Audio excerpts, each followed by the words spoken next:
I want to start with the number. Not 40,000, not 4,000, $40.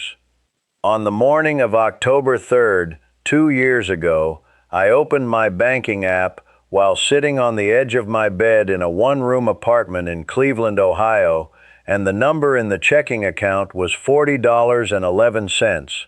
I had 11 cents. I remember the 11 cents specifically because for some reason the 11 cents made it worse. Not a round number, not even a tidy catastrophe. Just $40.11 and the rent due in 9 days and the electric bill overdue by 3 weeks and a refrigerator that had 2 eggs and a jar of mustard and most of a box of crackers. I was 67 years old. I sat on the edge of that bed for a long time. I want to tell you what I did not do in that moment because I think it matters. I did not cry.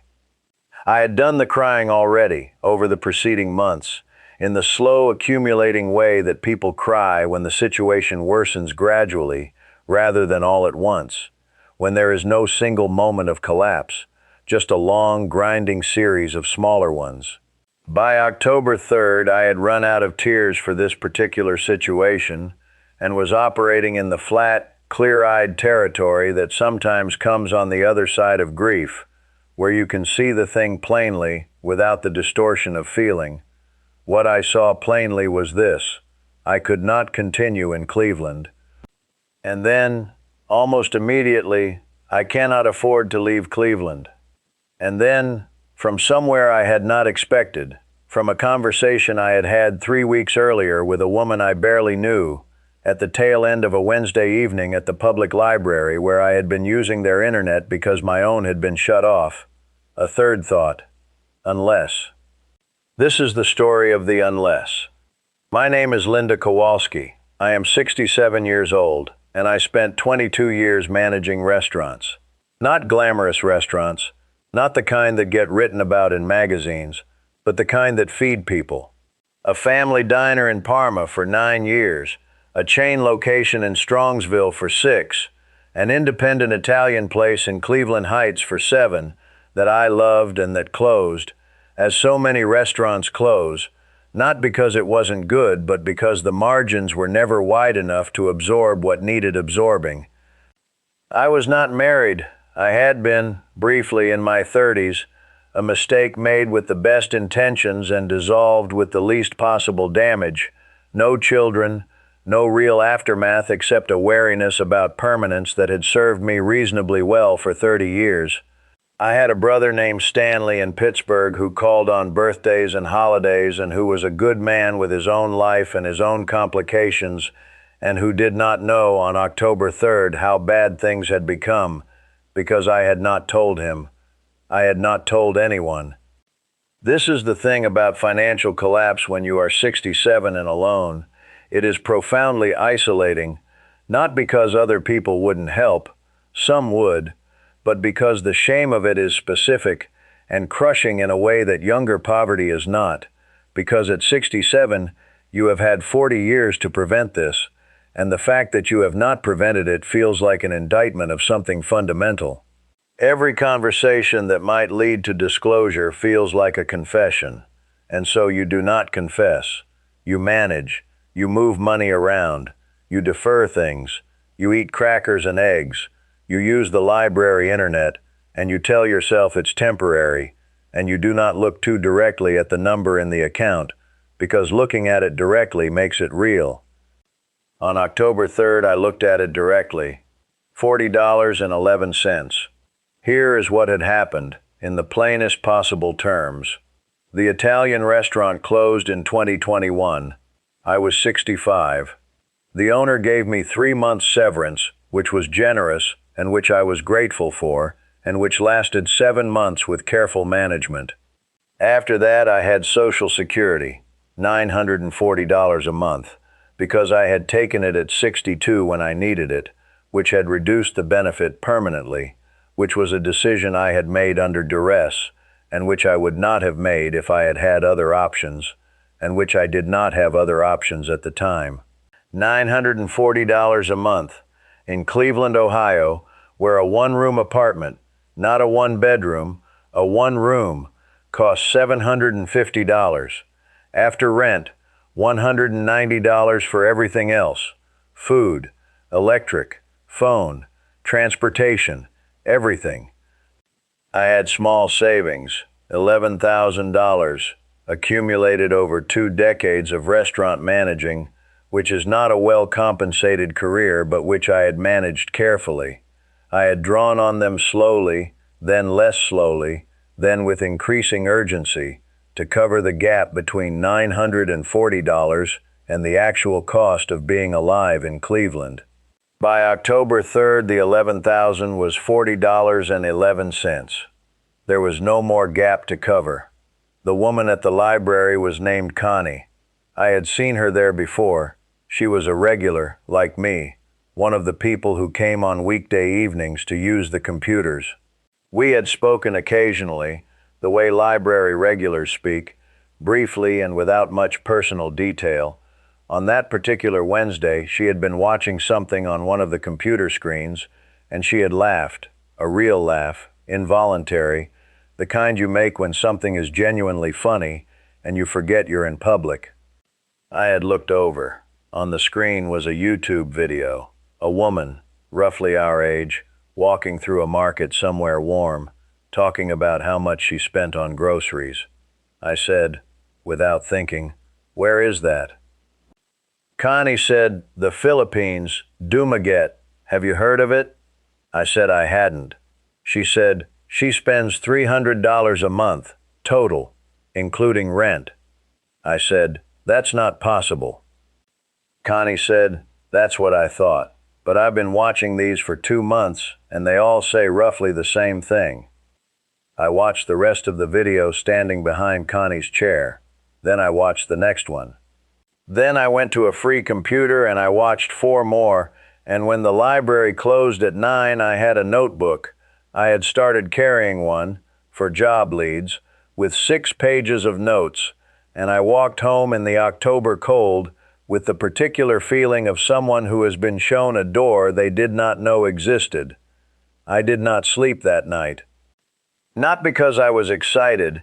Excitement was not available to me in that period, the way certain emotions become unavailable when the situation has been bad long enough, but because something had shifted in the flat, clear-eyed territory I had been living in, and the shift was this: there was a number I had not considered. I had been thinking about the cost of staying in Cleveland and the impossibility of leaving Cleveland. I had not been thinking about the cost of leaving Cleveland and going somewhere that cost $300 a month. $940 minus $300 was $640. $640 of surplus every month. I sat at my kitchen table, the table in the one room that was kitchen and living room and everything else, and I wrote that number down, and I looked at it for a long time. Then I wrote underneath it, "Is this real?" Then I opened the laptop. The library had free Wi-Fi, and I had found, months earlier, that the signal reached to the bench outside if you sat at the right end, and I started finding out. 3 weeks. That is how long it took me, from the library Wednesday to booking the flight. I want to be honest about those 3 weeks, because they were not the smooth, empowered research arc of someone with time and resources. They were conducted on library internet and the occasional coffee shop Wi-Fi, with a phone whose data I rationed carefully, and a notebook that I filled with the specific, granular questions of someone for whom the margin between this working and this not working was the difference between a life and... I will not say what the alternative was.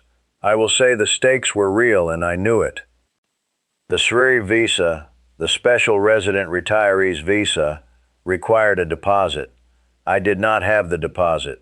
I noted this and moved to the alternative, a standard tourist visa, extendable monthly, which cost a fraction of the SRI and which was, by the accounts I found in the expat forums, how many people began before converting later.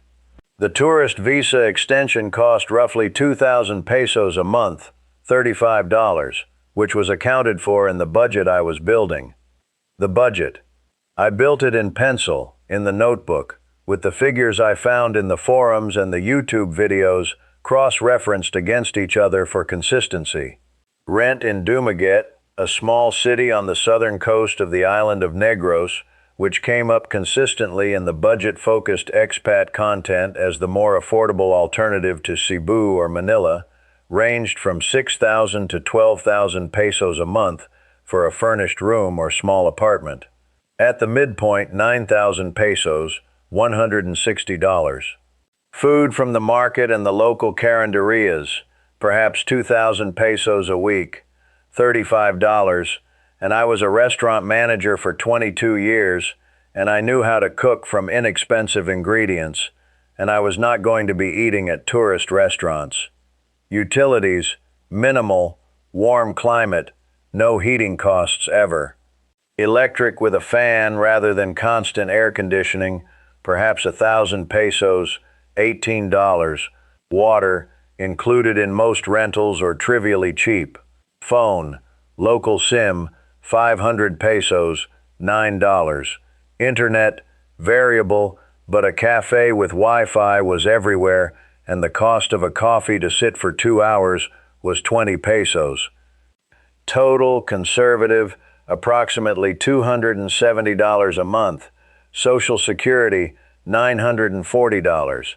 Surplus, $670. I wrote that number in the notebook 3 times. $670 every month. Not drawing down savings, building them back up. The math was so different from Cleveland that I checked it 4 times before I believed it. And even after I believed it, I kept the notebook and the pencil figures because I needed to be able to look at them when the doubt arrived, which it did, regularly, in those 3 weeks. The flight was the problem, not the visa, not the housing. I would sort housing from the forums and the Facebook groups once I arrived. But the flight from Cleveland to Manila was, by the cheapest routing I could find, $680.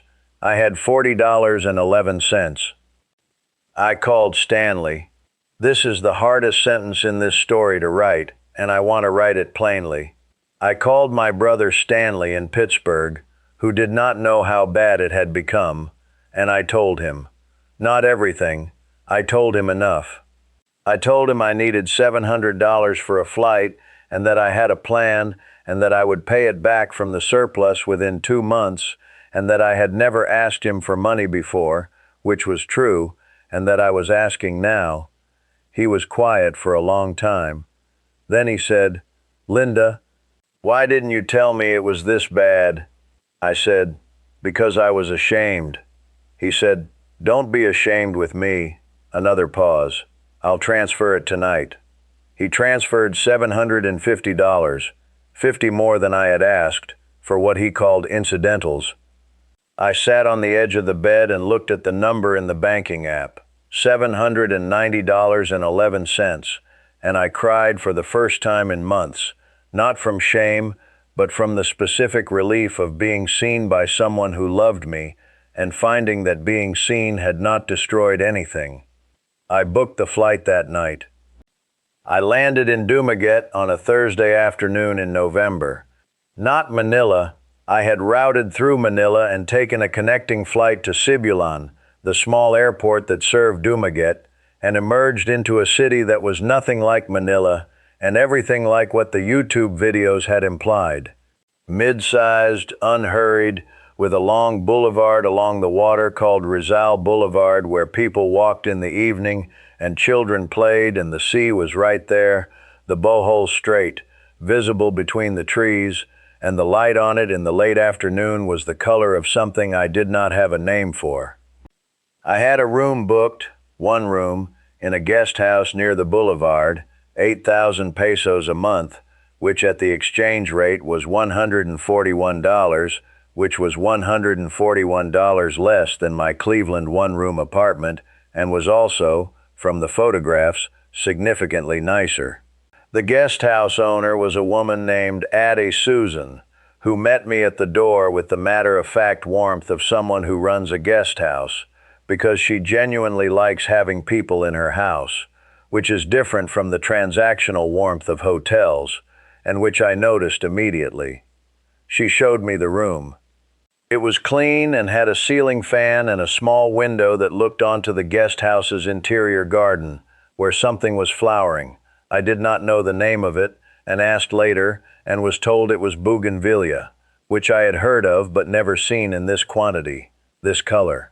She showed me the shared kitchen and the Wi-Fi password and the small covered area at the back where residents dried laundry, and she said, "Breakfast is included, 7 o'clock, but if you want to sleep, just tell me and I'll keep a plate."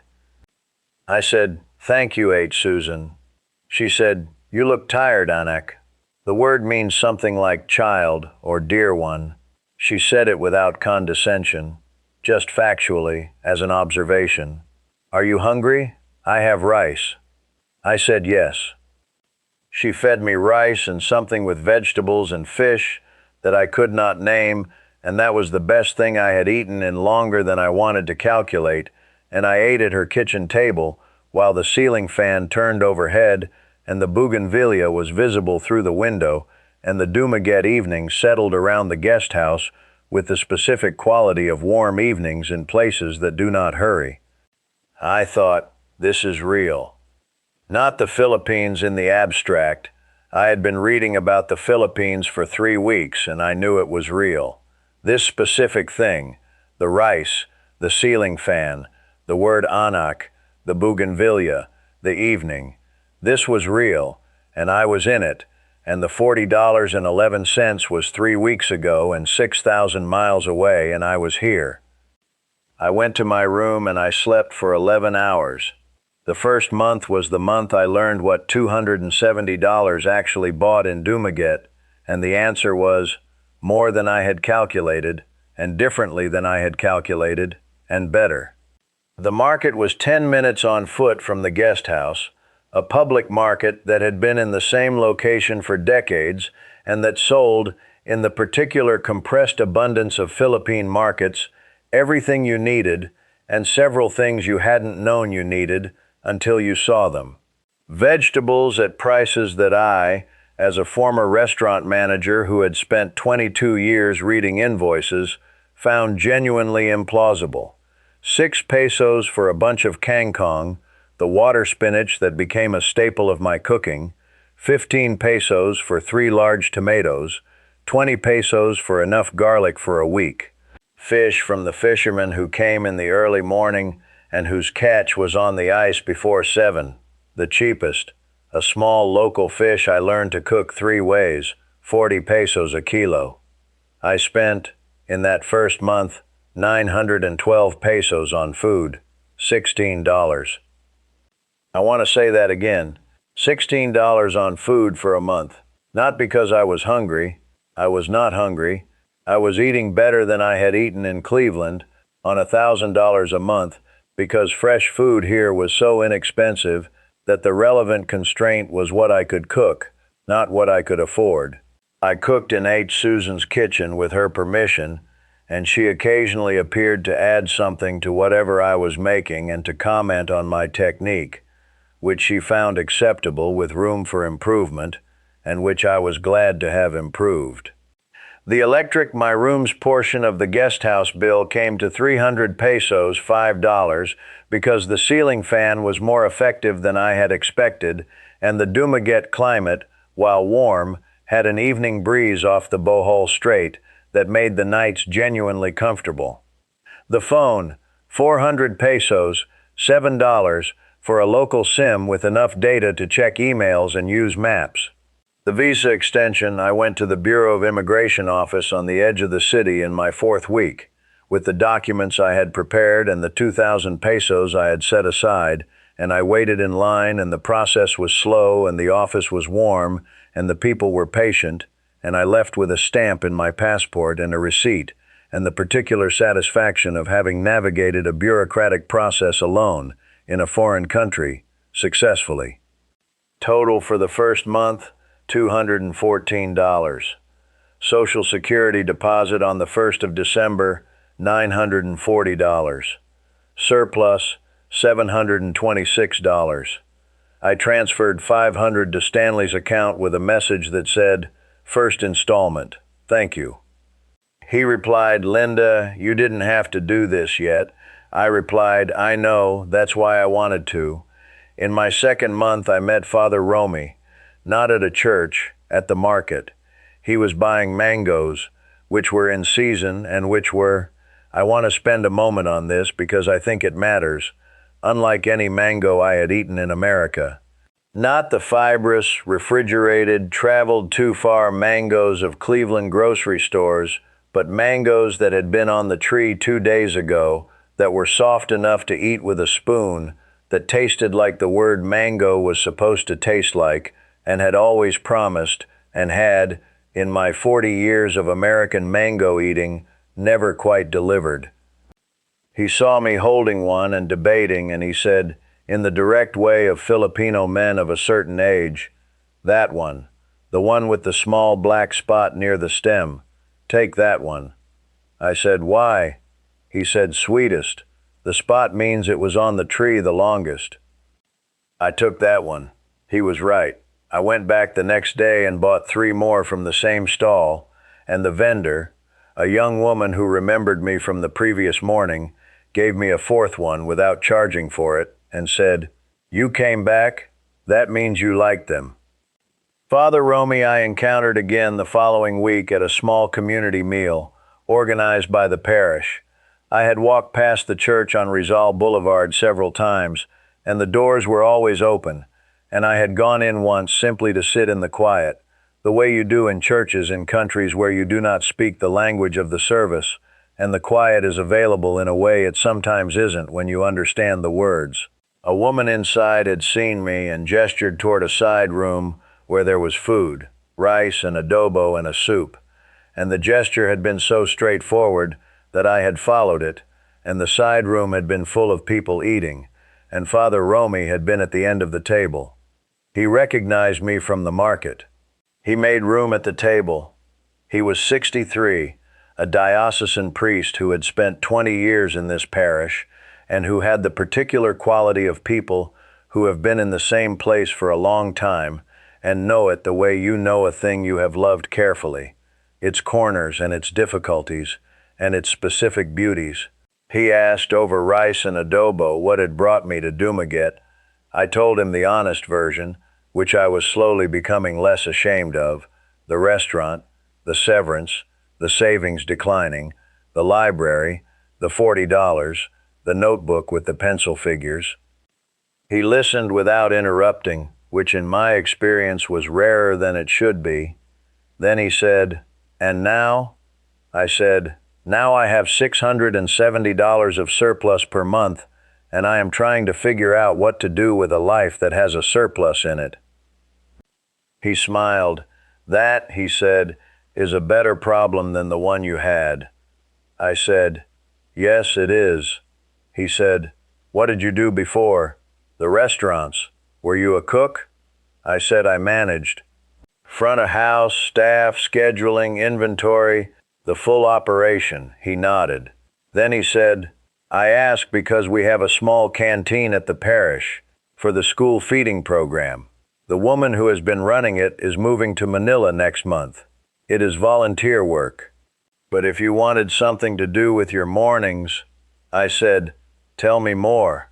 The school feeding program operated 3 mornings a week, Tuesday, Wednesday, Friday, out of a small canteen attached to the parish elementary school, 2 streets from Rizal Boulevard. It fed 63 children, ages 6 to 12, who came from families for whom the meal at the canteen was the reliable meal of the day, not supplementary, primary. I want to be careful here, because I do not want this story to become about me saving anyone, because that is not what happened. I want to be precise. I was a restaurant manager for 22 years, and I knew how to manage a food service operation, and the canteen needed someone who knew how to manage a food service operation, and Father Romy had asked and I had said yes, and what happened was simply that a skill I had spent 22 years developing was useful in a place that needed it. That is all. That is the whole thing. But the whole thing was not small. The canteen was run by volunteers, women from the parish, rotating, who came on their assigned mornings and cooked and served and cleaned. The food was donated or purchased through a parish fund that was, when I arrived, somewhat disorganized in its accounting and its ordering, which meant that some mornings there was more than enough, and some mornings the portions were tight, and on one morning, before I had fully understood the situation, there had not been quite enough, and the last 4 children in the line had received smaller servings than the others. I had seen the faces of those 4 children. I had been a restaurant manager. I knew what it meant when the portions ran short. I went home that afternoon and I sat at Aunt Susan's kitchen table and I rewrote the ordering system on a piece of paper and brought it back the next Tuesday and showed it to the woman who coordinated the volunteers, a small, fierce woman named Aling Nina, who had been running the program for 6 years and who looked at my paper with the expression of someone assessing a newcomer's confidence relative to their competence. She said, "You know about food service?" I said, 22 years. She looked at the paper again. "Come back Thursday," she said.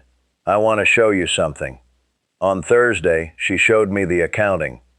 Not the cooking, not the serving, the purchasing records, the donation tracking, the cost per meal calculations that she had been keeping by hand in a notebook because no one had ever given her a spreadsheet and she had not known to ask for one. I said, "Can I take this home and look at it?" She said, "Can you bring it back Friday morning?" I said, "Yes."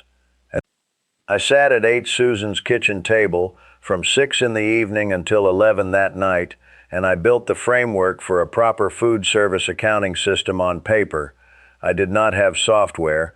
I had pencil and graph paper and 22 years of inventory management, and I brought it back Friday morning, and Aling Nena looked at it for a long time, and then looked at me and said, "Where were you 6 years ago?" I want to tell you what the canteen mornings were, because I think they are the center of this story, even though the financial numbers are the door by which the story opens. By my 3rd month, I was there 4 mornings a week, but not 3. Aling Nina had added a Thursday, which was not part of the original program, but which she had been wanting to add and had not had the capacity for. The 63 children became 71. The ordering system held. The portions were consistent. There was enough every morning for every child in the line, with a small calculated surplus that Aling Nena distributed, without fuss, to the children who came back for seconds and to whom she said nothing except, "Hold your plate still." I knew those children by the 3rd month.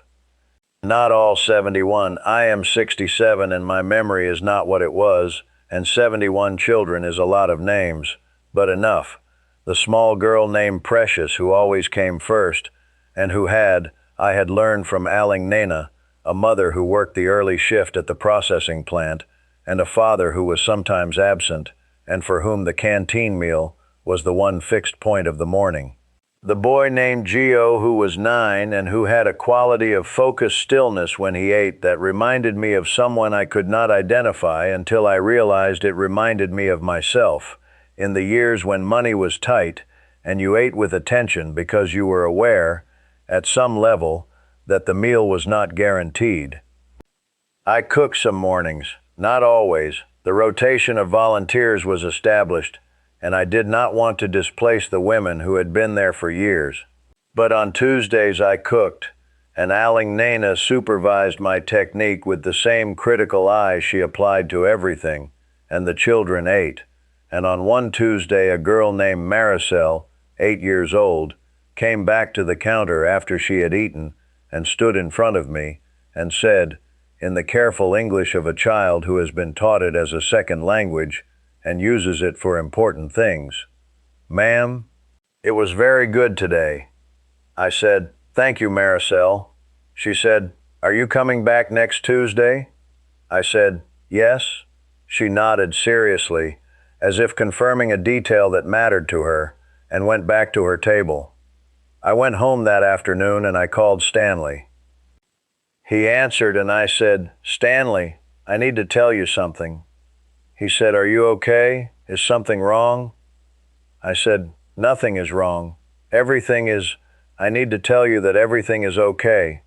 I know I don't usually call to say that." He was quiet for a moment. Then he said, "Okay, tell me." I told him about the canteen, about Aling Nana and the ordering system, and Maricel's question about Tuesday, about the mangoes from Father Romy's advice and Auntie Susan's kitchen, and the bougainvillea and the bohol strait visible between the trees in the evening. About the surplus, not just the financial surplus, the other kind, the surplus of purpose, the sense that there was somewhere to be on Tuesday morning that needed me specifically, with the particular skills I had, and that if I were not there, something would be different. He said, "Linda," his voice had something in it I had not heard from him in a long time, which was relief. "I've been worried about you for years." I said, "I know." He said, "Not just the money. You.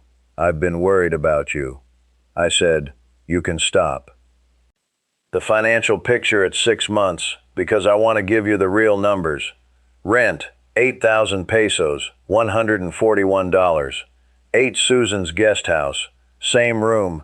I had negotiated a small reduction on the monthly rate that she had accepted, without much discussion, because I was reliable and quiet, and helped occasionally with the garden. Food, I was eating well, better than I had eaten in Cleveland on $1,000 a month.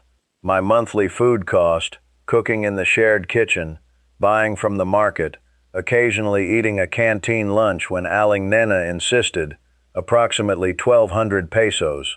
$21. Utilities, phone, transport, approximately 800 pesos combined. $14. Visa extension, 2,000 pesos, $35, every 2 months, so roughly $17 a month averaged. Health. I had investigated local health insurance and found a PhilHealth adjacent option for foreign residents that covered basic outpatient care, combined with a catastrophic coverage policy I maintained from the States through a plan specifically designed for expats. Combined cost, $90 a month. Non-negotiable. Total monthly, approximately $318. Social Security, $940. Surplus, $622 a month. I had paid Stanley back in full by month 4. He had tried to tell me it wasn't necessary. I had told him it was necessary for me, which was the truth. By month 6, I had $4,100 in savings, starting from $40.11. I want to let that land for a moment, because I think it deserves to. The honest things. I made a promise and I intend to keep it. The heat is real, and it is specific to the Philippines in a way that is different from the heat of American summers, and in the first month it was more difficult than I had anticipated. I adapted. But I adapted over weeks, not days, and anyone who tells you the adjustment is immediate is either from a very warm place or is not being honest. The visa situation, the tourist visa extension process, is manageable but requires attention. Every 2 months, the Bureau of Immigration Office, the line, the wait, the fee. It is not onerous, but it is not invisible either, and you should not come to the Philippines without understanding that your legal status requires active maintenance. I am working toward the SARV. I now have sufficient funds for the required deposit, and when it is done, I will not have to manage the extension process, and I will be glad. The health care. I want to say this clearly. I am 67 years old, and I came to the Philippines with a pre-existing condition, managed hypertension, and I want to say plainly that the health care at the private clinic I attend in Dumaguete has been attentive and competent, and that my medications are available and significantly less expensive than in Cleveland, and that I have not regretted the health insurance premium for a single month. But I also want to say, come with adequate health coverage. Do not come without it. The local care is good. The catastrophic scenarios still need a backstop. The distance from Stanley. In the month after I arrived, I called him every few days. By month 3, it was once a week. By month 6, it was twice a week, but the calls were longer and fuller and better than any calls we had had in years in Cleveland when we were geographically closer and emotionally more distant. Because in Cleveland, I was managing the shame and managing the pretense and not actually talking to him. In Dumaguete, I had nothing to pretend. The calls were real. He is coming to visit in April. He has booked the flight. He sent me the confirmation number, Stanley being the kind of man who sends confirmation numbers, and he is staying for 12 days, which is longer than I expected, and which Aunt Susan has accommodated by preparing the room next to mine, and which I have told Aling Nena about, and she has said, "Bring him Thursday. We can use another pair of hands." I want to tell you about the morning that felt like the answer. It was a Tuesday in my 5th month. I had arrived at the canteen at 6:30 to begin the prep.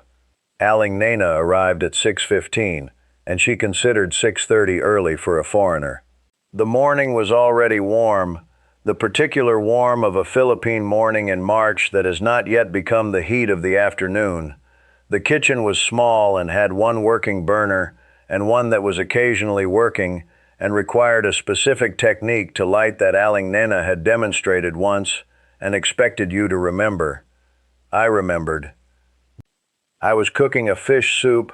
We had received a donation of fresh mackerel the day before, more than enough for the meal, and the kitchen smelled of ginger and garlic and the fish.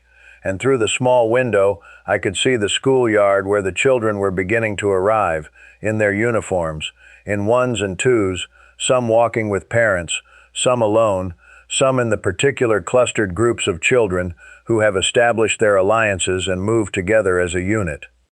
Precious came through the gate, and I saw her pause at the edge of the yard and look toward the canteen window the way she had started doing, checking, confirming that the kitchen light was on, that the meal was being made. I raised a hand when she looked. She raised her hand back and went to find her friends.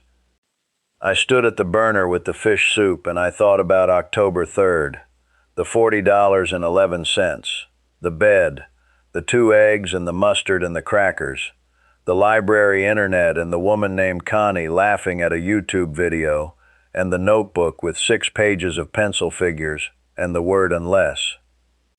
I thought about the phone call to Stanley and what it had cost me to make it and what it had given me when he said, "Don't be ashamed with me." I thought about Aunt Susan and the word Anak and the rice she had fed me on the first evening and the bougainvillea through the window. I thought about Maricel asking if I was coming back next Tuesday and the fact that the answer was yes and that the answer was going to keep being yes and that there was somewhere I was supposed to be on Tuesday morning and the somewhere knew my name. The soup was ready. I called through the window, "Aling Nana, ready." She came in, looked in the pot, adjusted the seasoning without comment, and went to open the canteen doors. The children came in. I want to say something to the person who is where I was on October 3rd, not someone who is considering retirement abroad because they have read an inspiring article and want to find out if the beaches are nice. I mean the person who is on the edge of the bed with the banking app open and the number is not enough, and the situation has been not enough for long enough that the not enough has become the whole landscape. I want to say, there is an unless. I know it does not feel like there is one. I know the $40 feels like the end of the road rather than a turn in it. I know the shame of it. The specific shame of being 67 and alone and at the number you are at is so heavy that it makes the not telling feel like the only option, even to the people who love you. Call Stanley. I mean, call whoever your Stanley is. The person who will say, "Don't be ashamed with me," they are there. The shame feels like protection, but it is not protection. It is isolation. And isolation is what kept me on the edge of that bed in Cleveland when there was a unless waiting that I couldn't see because I was too ashamed to look for it. I am not telling you to move to Dumaguete. I am not telling you to move to the Philippines. I am telling you that the gap between what your Social Security pays and what a life in certain places actually costs is wide enough that the math can change completely, and that the math changing completely can change everything else, and that you are allowed to let it. You are allowed to say, I cannot do this here. Let me find out what I can do somewhere else. You are allowed to make the call. You are allowed to book the flight. You are allowed to arrive at Aunt Susan's guest house at 7 in the evening, exhausted and uncertain, and accept the rice she offers and the word she uses, anak, without having earned it yet, just because you are there and she is kind, and that is the place you are now. And you are allowed to find out that Maricel is going to ask, the following Tuesday, whether you are coming back, and that the answer is yes, and that the yes is enough. One question before I go. Is there someone in your life who would say, don't be ashamed with me, and have you let them? Leave your answer in the comments, every single one. And if honest stories, the ones that start with $40.11 and end with a fish soup and a child's hand raised across a schoolyard, if those are the stories you want, subscribe. The next one is ready when you are.